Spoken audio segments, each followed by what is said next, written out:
What if I told you that you were no smarter than like a monkey? I don't mean this as an insult, but I'm just saying, like back in the day, they used to use these sort of containers, right? And they would sort of lock them down, right? Then they would put a fruit inside, and then the monkeys would come along, they would grab their hand, and they would reach into the jar, grab the bit of fruit, and then they would get stuck.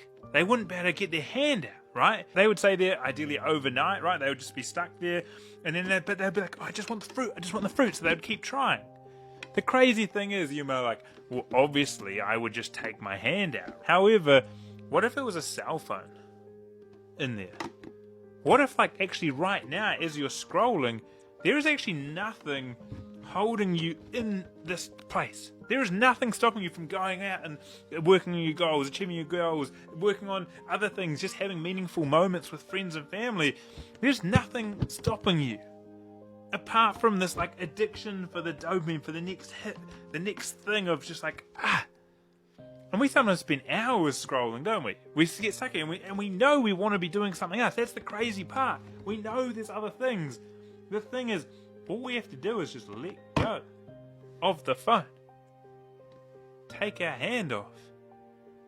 And we are free. So I'm going to ask you right now of going like, what's stopping you from just letting go? And I know the neuroscience is because we're addicted to dopamine and we want that next hit, and that's just how naturally we operate, because dopamine actually itself isn't necessarily a bad thing. However, it is when it sort of stops and gets in the way of what we want to achieve. So my question to you is, are you smarter than a monkey?